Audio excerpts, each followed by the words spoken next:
فيها 700 درهم ديال السلعه، كنتقبلوا جميع الامور وكنثيقوا فيكم وكنصيفطوا لكم لا كوموند. ما شتيش لا كوموند ديالك كتهضر معايا بعقلك باللحيه ديالك، راجل كبير ماشي تا صغير. دابا واش حتى الناس اللي خدامين في المطار فيهم هاد الفعايل؟ رجعت لينا لا كوموند في التوتال ديالها 310 درهم.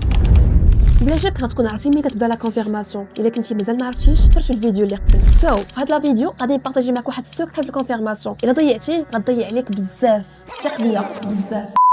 انا شخصيا من نهار بديت كنطبقو ولا عندي طوط غوتور نازل. قبل ما نقول لكم شنو هو، ما كرهتش نعرف واش كنتو عارفين هاد لاستيوس ولا لا. ملي طيح عندك شي ليد قبل ما تكونفيرميها، حاول تدخل البلاتفورم ديال الشركه ديال التوصيل ديالك وقلب على ديك النمره في البلاك ليست. الا ما لقيتيهاش داكشي اللي بغينا، والا لقيتيها ما تعيطش، ما تشوفش من موراك، هرب، حيت غالبا هذاك السيد كيتفلى واحتمال كبير ديك لا كوموند ترجع لك روتور. هكا غادي تتفادى بحال هاد الناس وغتنقص من خطر ان الكوموند ترجع لك روتور. ولكن السؤال هو انك لقيتي بزاف ديال لي ليدز في بلاك ليست، واش غتسمح فيهم؟ غنخليكم نتوما تجاوبوا على هذا السؤال، اما الجواب ديالي غادي نجاوبكم عليه في الحلقه الجايه. فاذا بغيتي تطلع لك راك عارف شنو خاصك دير.